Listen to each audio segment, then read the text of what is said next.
gentlemen, if the question ever comes up, do you like the Killers? Let me tell you something, the answer is always yes. Our next guests have been called one of the greatest bands in rock and roll, celebrating their 10th anniversary together with their new CD, Direct Hits. Please welcome their awesome new track, Runaways, from their new album, Battleborn. It is. I'm here now with a special musical birthday tribute to me from fabulous Las Vegas, The Killers. The Killers. The Killers.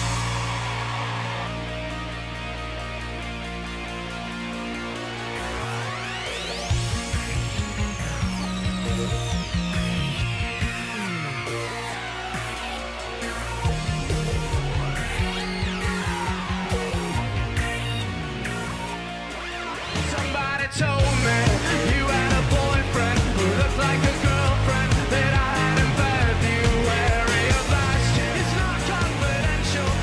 Hi, we're the Killers Victims, and this is for our team project business comparison. In this project, we will talk about the dimensions of quality of music, talent, management, revenue, marketing, size, fan base, and longevity and relevance in regards to the Killers. The Killers' music has evolved to fit the ever-changing mainstream music scene by incorporating more synth and electronic sounds within their music. Their first album, Hot Fuzz, for example, only incorporated subtly, but then you see it gradually increased more in their second album, Sandstown. However, by November 2012, in their album Battleborn, synth and electronic music just became a dominant aspect of their sound.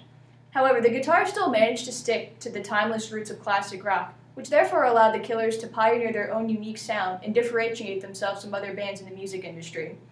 And this also allows them to attract to the taste of more mainstream and modern music listeners as they have become a more dominant and target group. And a lot of today's music, you often see synth and electronic music more incorporated.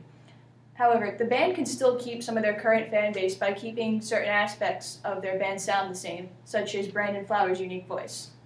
My name is Matt Sullivan, and I'm going to discuss the talent of the Killers. The Killers are one of the most popular rock bands in the 21st century. All 4 of their albums were very successful, but Hot Fuzz was their most profitable.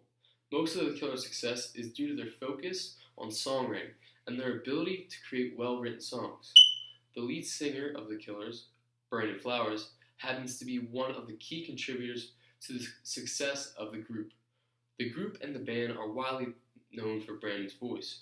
Brandon has a wide range of songs he is capable of singing, which makes the Killers a well-rounded band. Mr. Brightside was most likely their best and most successful song due to how creative it sounded.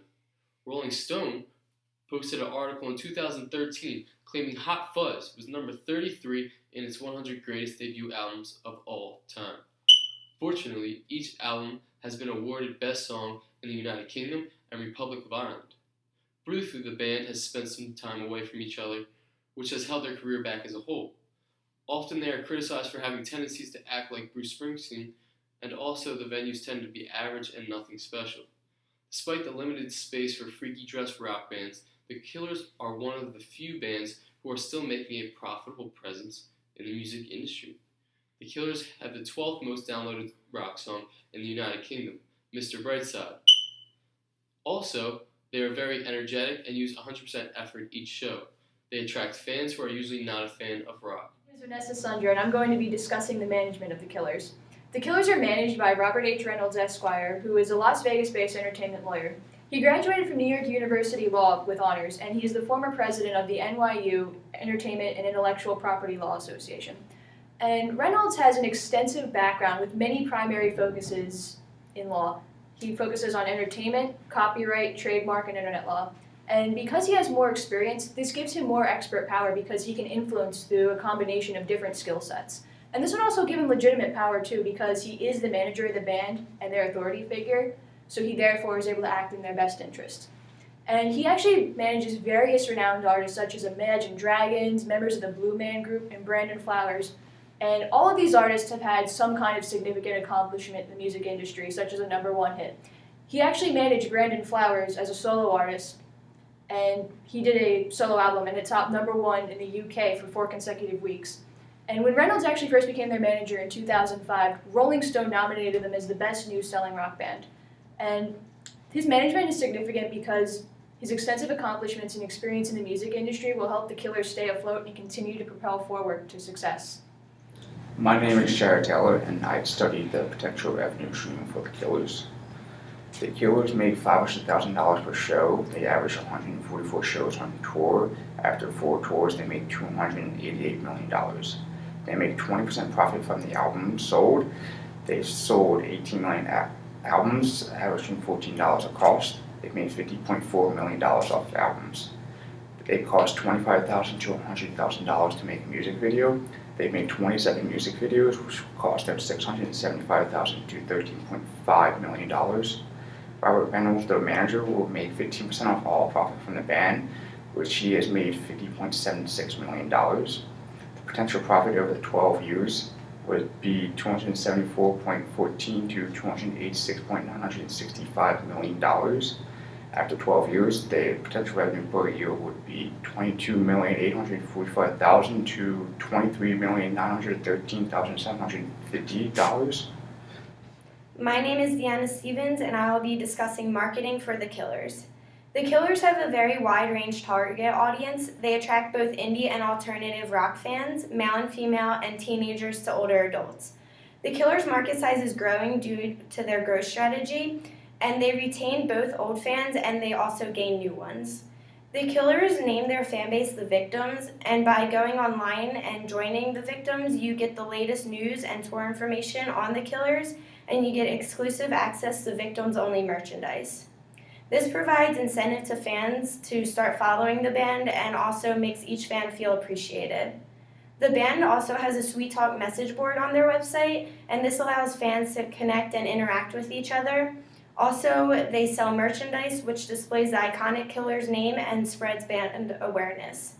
The Killers utilize social media such as Twitter and Facebook, and on Twitter they have over 2.64 million followers. The Killers provided the music video promoting March Madness basketball tournament, which thousands of people watch, and they also heard the song Shot of the Night in various forms such as broadcast, social, and digital media. The band was invited by President Barack Obama to play on the White House lawn on July 4, 2012, and this was an Independence Day celebration at the Salute to the Military concert. And they played in honor of the troops and appealed to a very large fan base there. This is size of fan base for the Killers. As a band, the Killers follow a growth strategy. This means they try and capture as much market share as possible and expand their fan base. Hot Fuss, the band's first album, sold over 7 million units worldwide and was the 26th best-selling album of the decade in the United Kingdom. Also, the album earned 5 Grammy nominations.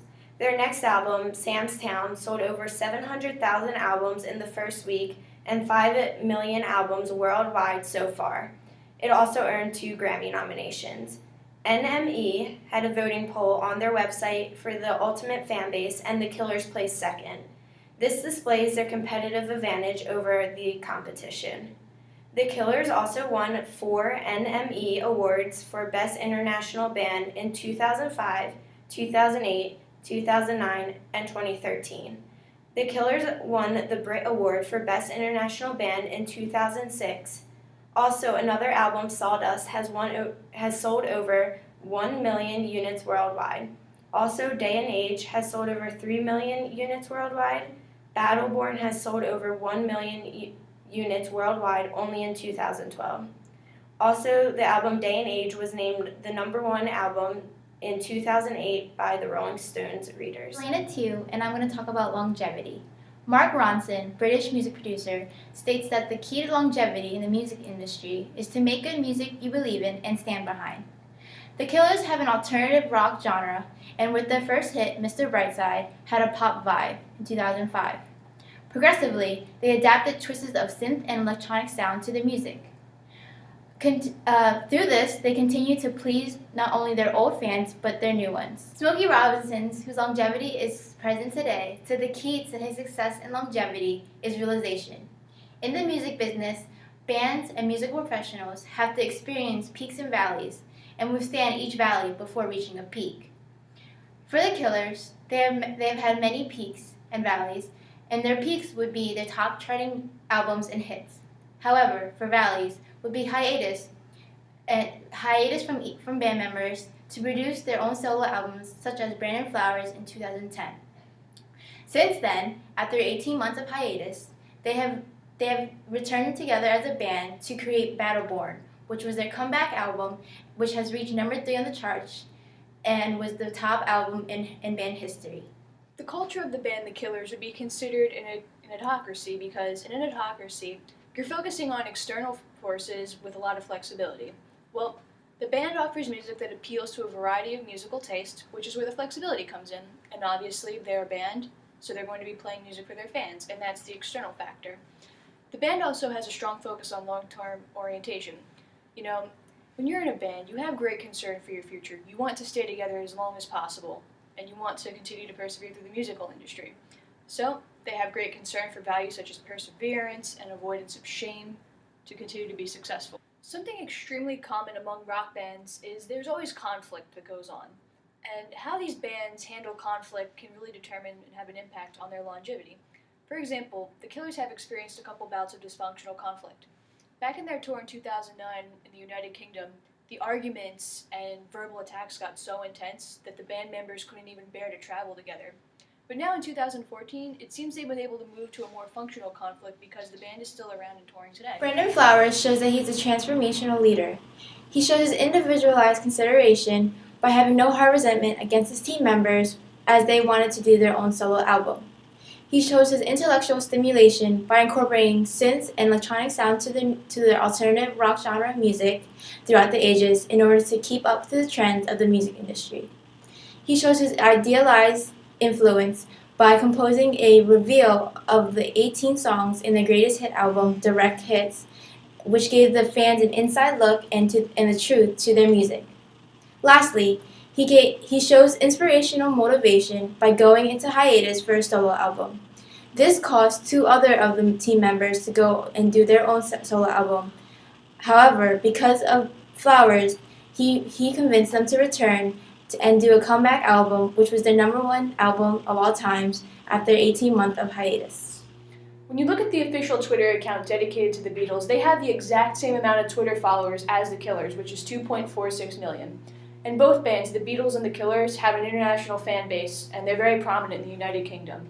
Now let's take a look at the revenue stream for the Beatles after the first 10 years.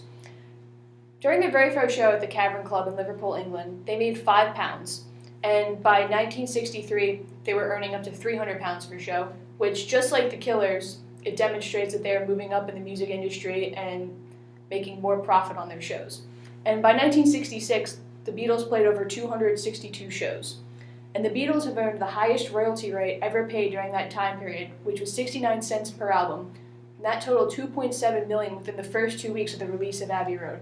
Both the Killers and the Beatles have a very profitable revenue stream. And both bands were able to take old sounds and material and put a new modern spin to it. According to Jay-Z on the Killers, they take what's old and make it sound new again. And both bands are within the same genre zones of pop and rock. The Killers attribute much of their success to the Beatles. In a way, each band's respective albums almost shadow one another. For example, after multiple successful albums such as The Beatles, For Sale, and A Hard Day's Night, after a brief breakup, the Beatles returned with Sgt. Pepper's Lonely Hearts Club. And the album itself was much more psychedelic than any albums they had released previously. Once achieving commercial success with Hot Fuss for the Killers, on the other hand, and also the album Sam's Town, which was relatively similar in terms of genre, the Killers' third album, Day and Age, was composed with very different styles and sounds. They utilized saxophones, steel drums, harpsichord, and tribal chanting. It's a whole universe away from the 2 previous albums. However, after the Beatles had reached an apex in their career, they began to fall because of a lot of internal issues within the band. After the release of the White Album, the band members continued to pursue their own side projects with compositions, and they would often try to micromanage each other by controlling each other's work. John Lennon and Paul McCartney dominated much of the lyrical work of the Beatles for their career. When Paul McCartney announced he was going to be leaving the Beatles, he was really focused on being more task-oriented, and because at the time, it had been 3 years since the band had played a show, and he just wanted to get out there and deliver music to the fans again. The rest of the band members, to him, however, seemed to either be isolates or bystanders. They weren't really interested in trying to work collectively for the best interest of the band. From the 7 dimensions we've explored, we expect to see the Killers for the years to come. Thank you for listening to The Killers Victims, and see you on the bright side. Coming out of my cage and I've been doing just fine.